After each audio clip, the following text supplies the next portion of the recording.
पुण्यातून प्रभाग क्रमांक 38 मधून अजित पवारांच्या राष्ट्रवादीचे उमेदवार प्रकाश कदम निवडणुकीच्या रिंगणात आहेत।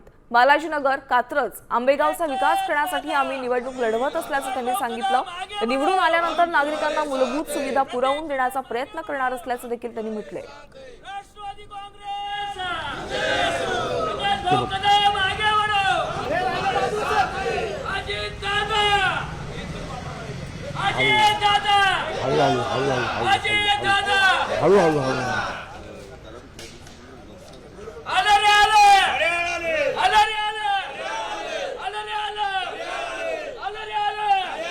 PMRD सँक्शन केलेले नवीन गावाले त्या ठिकाणी PMRD सँक्शनमधले बिल्डिंग आहेत, पण PMRD त्या ठिकाणी काही सुविधा दिलेल्या नाही।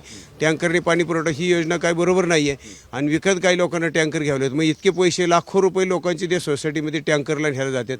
म्हणजे अगदी आवडीने फ्लॅट घेतला, चांगला फ्लॅट घेतला, रस्ते चांगले सोडले आहेत, परंतु ते रस्ते बनवले नाही, ड्रेनेज लाईन नाही, पावसाळी लाईन नाही आणि झाडं लावलेलं नाही। PMRDने फक्त सँक्शन करून दिले आणि त्या ठिकाणी हे आम्हाला पाहिल्यानंतर एकदम आम्हाला विशेष वाटतं। त्या ठिकाणी पाण्याचा प्रश्न गंभीर आहे। त्या पाण्याचे 2 टाके आम्ही लवकरात लवकर करणार आहे आणि ते 5 जणांनी ठरवलं आहे आणि जे शब्द दिलेल्या लोकांना ते नागरिकांना नक्कीच पूर्ण करणार।